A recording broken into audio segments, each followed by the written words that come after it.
Hello mga guys! Another day, another mini vlog po dito sa Japan. Day 1 nga po ng aming long vacation dito sa Japan at ngayon iigib kami ni ate. Ginamit na nga rin pala namin ni ate yung bag na nabili namin sa TikTok kasi maliit lang, perfect na perfect, dalahin sa kahit saan. Yung shorts na pineflex ko nga rin pala garing TikTok shop kaya kagaganda, puro TikTok shop na nga po yung mga gamit namin kasi ang mumura naman ang gaganda rin ang quality. Kasama na nga po pala namin ngayon si Panda, nag-grocery kami dito ng pang sopas. Nag-crave daw po kasi siya ay hindi siya maalam magluto at syempre si Ate Virgie ang pinakamasarap magluto dito kaya ayan, to the rescue. At dahil ubong Yasumi na nga dito sa Japan mga guys, ayan, nakakagala-gala at nakakatambay na nga po ang mga person sa ibang bahay. Bali magkakatrabaho nga po kami ng mga person, magkakaiba lamang po kami ng shift. Bali andito na po kami sa bahay ni Panda, dito kami magluluto, magchichikahan, magkukwentuhan at magti-tiktok. Ready na nga pala po kami magluto dito ni ate. Lulutuin na rin po namin itong fried chicken. Tamang prito nga lang po ang iluluto natin dito para ka-partner ng sopas. Buti na nga lamang ang assistant ako ni ate kaya natututo na ako magluto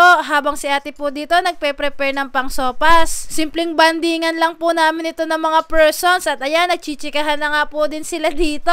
Bali magtutulungan din nga po pala kami mga guys dito kay Panda na gumawa ng content doon sa pag-a-affiliate sa TikTok kaya ayan, sabay-sabay na nga po ang gagawin namin dito. Bali support nga lang po sa mga persons kasi mga nagsisimula pa rin kaming mag-affiliate sa TikTok kaya ayan, tulungan lang po kami. At sinasamahan na rin talaga namin ng banding kaya mas masaya nga po yung aming mga bakasyon. Ang lawak din nga po pala ng apato ni Panda, bali 2 room na nga po iyon, pwedeng gawing sala yung isa. Aba ay solohan nga lang din po ito pero murang-mura ang kanyang renta. Ayan na nga mga guys, malapit nang matapos yung aming niluluto kasi nagsasabaw na dito si ate ng aming sopas, konti na nga lang at luto na. Tamang-tama nga rin po ang pagsusopas namin at medyo maulan-ulan nga po ngayong buong linggo. And ayan na nga mga guys, ready na yung pagkain, sopas at fried chicken. Ito na nga po yung dinner namin. Bali tapos na nga rin po namin tulungan si Panda sa paggagawa ng content kasi kailangan niya po ng mag-video at saka extra cellphone do sa kanyang i-content kaya andito rin kami para sa kanya. At syempre hindi po mawawala ang pagti-TikTok namin. Nakadami nga po kami ng TikTok ngayon.